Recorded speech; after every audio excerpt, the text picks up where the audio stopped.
C'est selon moi le leurre le plus sous-coté du marché. Il pêche extrêmement bien, c'est très polyvalent, ça s'adapte à toutes les situations et surtout on peut le fabriquer soi-même. Donc on peut matcher les couleurs pour ressembler au poisson fourrage ou au contraire avoir des couleurs bien plus pétantes pour se démarquer. C'est vraiment un leurre que j'apprécie particulièrement et vous pouvez le fabriquer vous-même à la maison et c'est ce qu'on va voir dans cette vidéo.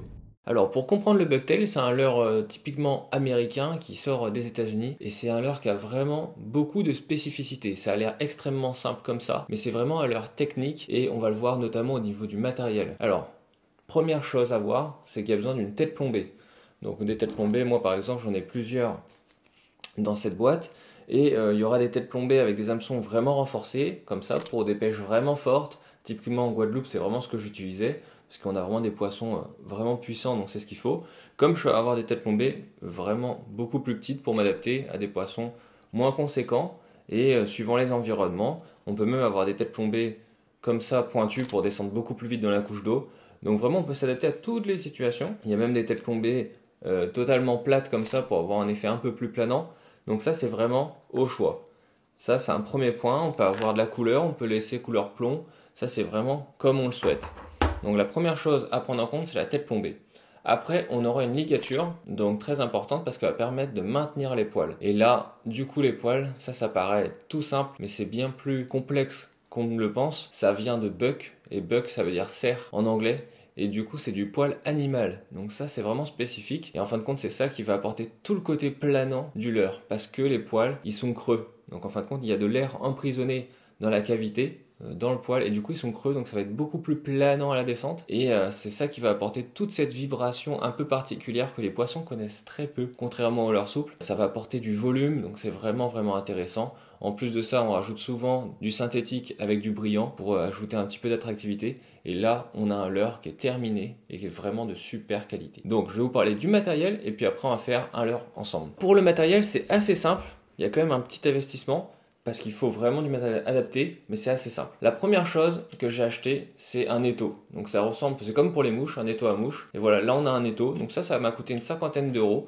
C'est vraiment un modèle très simple, mais de très bonne qualité. Il faut savoir, pour tout le matériel que j'ai acheté récemment, je suis allé à Art d'Empêche. Donc c'est un site internet, mais c'est aussi un magasin physique. Moi je suis allé en physique.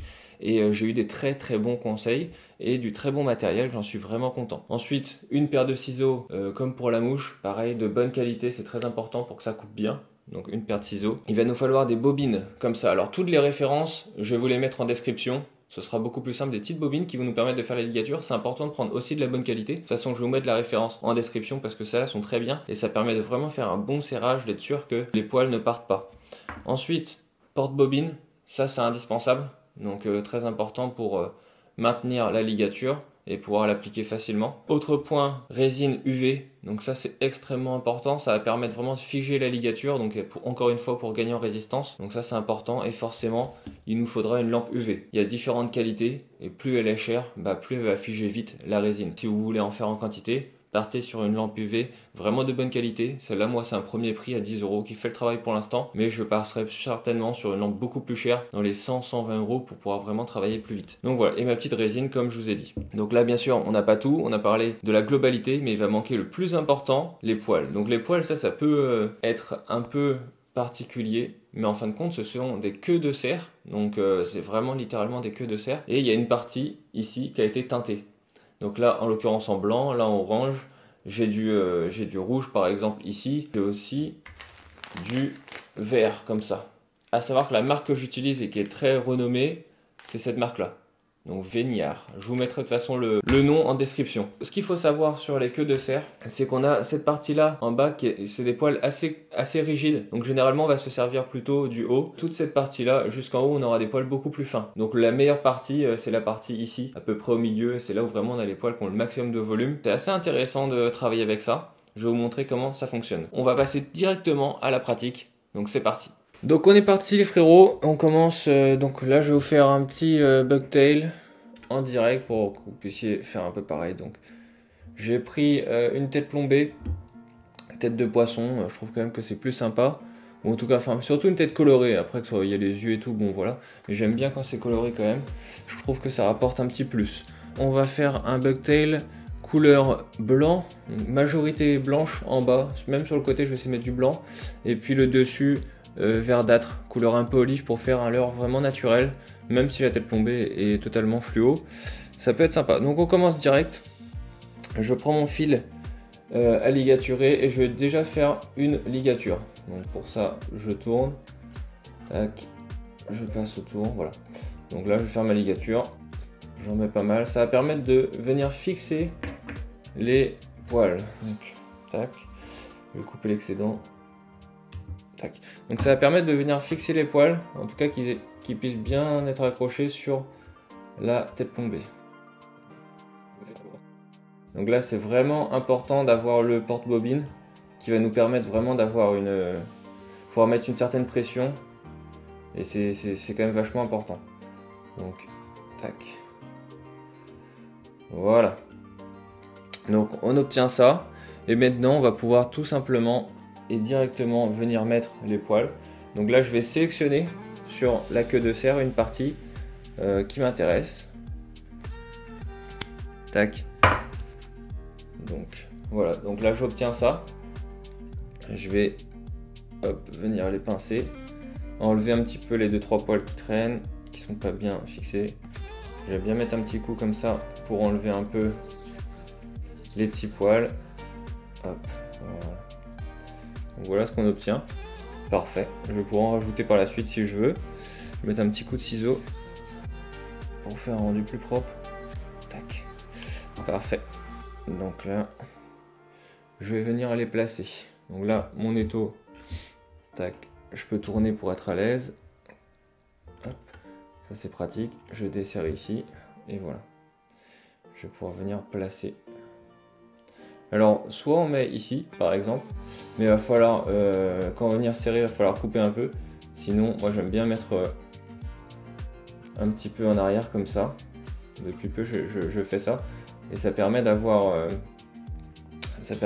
moins de travail après. Donc voilà, là j'ai pas serré volontairement pour les premiers tours, donc 2 ou 3 tours.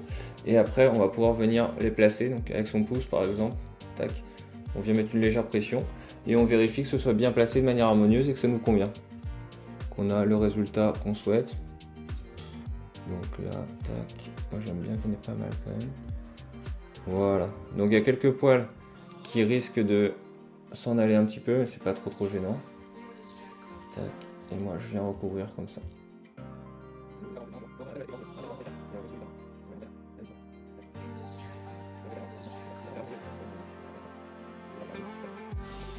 Donc là on peut être sûr que c'est bien fixé.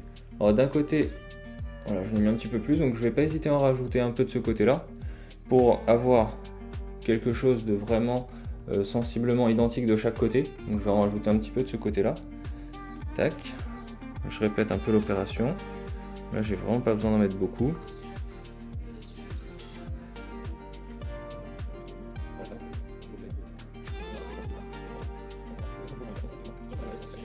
Et voilà, et là on a déjà quelque chose d'un peu plus similaire, d'un peu plus harmonieux. Donc là je suis assez content. Tac, ça donne beaucoup de volume. Et là je vais mettre une petite partie donc verte sur le dessus pour faire un leurre un peu naturel. Tac, pareil, je sélectionne les poils. Alors là, il faut savoir que c'est des matières naturelles, donc les queues ne sont pas toujours sensiblement pareilles. Le poil blanc par exemple est beaucoup plus en faux comme ça, beaucoup plus volumineux que celui-là par exemple. Mais ça peut être intéressant, ça va nous permettre d'avoir des poils un petit peu différents. Donc je vais prendre un petit bouquet et on va tester ça. Tac, donc là on est sur un poil un peu plus raide, donc ça va être assez intéressant, ça fera une nage un petit peu différente. Donc, tac, j'aime bien les faire un peu rouler dans mes doigts comme ça permet de les disperser un peu et d'avoir quelque chose d'un peu plus volumineux. Tac, alors il existe des petits outils pour venir tasser les poils. Donc moi j'en ai pas, moi je mets tout simplement un petit coup de ciseau. Ça permet d'avoir les poils bien réguliers. Tac, et là je répète l'opération que je vous ai montré tout à l'heure. Donc je viens le positionner comme je le souhaite. Je viens faire quelques tours, 2-3 assez lâches. Voilà, je ne vais pas trop serrer volontairement. Tac, et voilà, et là je viens les placer. Donc là il faut vraiment essayer de faire quelque chose de propre, que ce soit symétrique des deux côtés.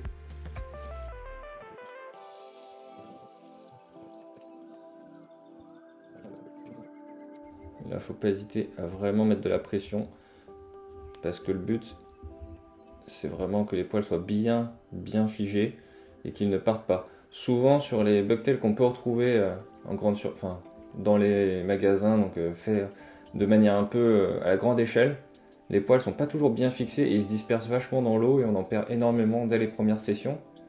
Et là, c'est pas ce qu'on veut, on veut vraiment quelque chose qui tienne dans le temps. Donc qui soit vraiment solide.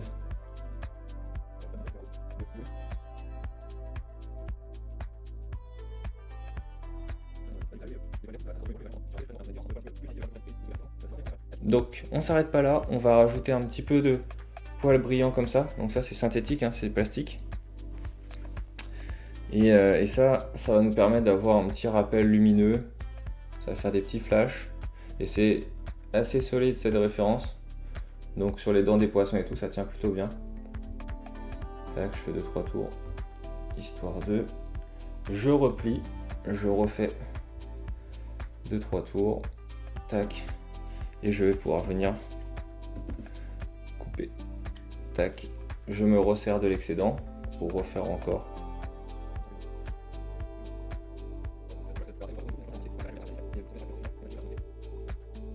Alors faut pas s'inquiéter, hein, je vais revenir ligaturer derrière, donc ça va tenir. Mais quand on a le coup de main, ça va quand même relativement vite. Alors ce qui est génial avec les bucktails, c'est qu'on peut vraiment laisser libre cours à son imagination. Depuis qu'on a le matériel, après on fait les couleurs qu'on veut, on peut faire 2, 3, 4 couleurs, on peut mettre des plumes à l'intérieur, on peut mettre des poils brillants en quantité là comme j'en ai mis, on peut mettre les ligatures par exemple couleur rouge ici pour faire un rappel. On fait vraiment ce qu'on veut et c'est ça qui est vraiment sympa. Une fois qu'on a fait ça, on va venir terminer les ligatures, donc faire des nœuds de serrage. Il existe un petit outil qui permet de les faire plus facilement, ça peut être une solution aussi. Moi je ne l'ai pas encore, je pense que je serai amené à en avoir. J'ai vraiment cherché un.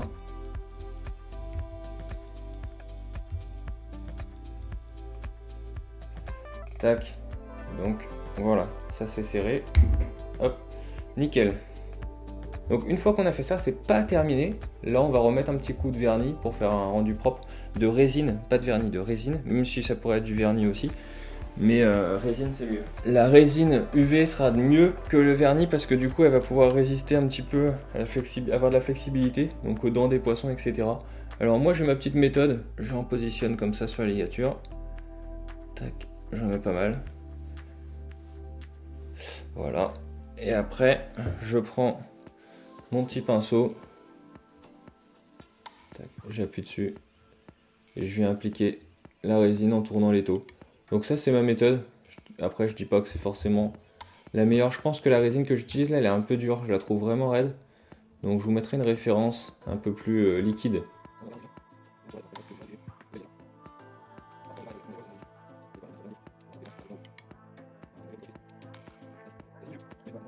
Vraiment propre.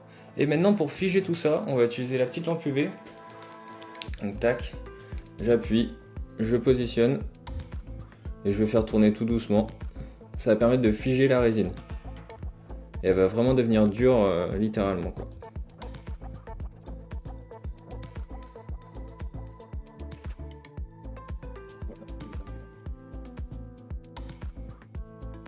Alors voilà, tout l'intérêt d'avoir une lampe plus puissante, de ce qu'on m'a conseillé, c'est vraiment pouvoir figer beaucoup plus rapidement et vraiment en profondeur. Donc là moi ça met un petit peu de temps, mais bon c'est pas trop gênant. Tac, donc voilà. Et là donc on a fini le bucktail et franchement on a un super bucktail. Franchement je suis très content du résultat. Il est plutôt bien fait, il est très volumineux avec les poils raides là verts. Donc ça c'est pas mal. Et bien sûr dans l'eau ça va être beaucoup plus naturel, vous en doutez. Ça va venir s'aplatir comme ça. Et voilà un peu ce qu'on aura dans l'eau. Et ça c'est vraiment extrêmement pêchant. Donc voilà, c'était le petit tuto bucktail. Si ça vous intéresse, n'hésitez pas à m'envoyer un message sur Instagram si vous voulez que j'en fasse pour vous. Ou je vous en propose, il n'y a pas de souci. Et voilà, j'espère que ça vous a plu. N'hésitez pas à liker, partager, commenter. Et puis on se retrouve très vite pour de nouvelles aventures.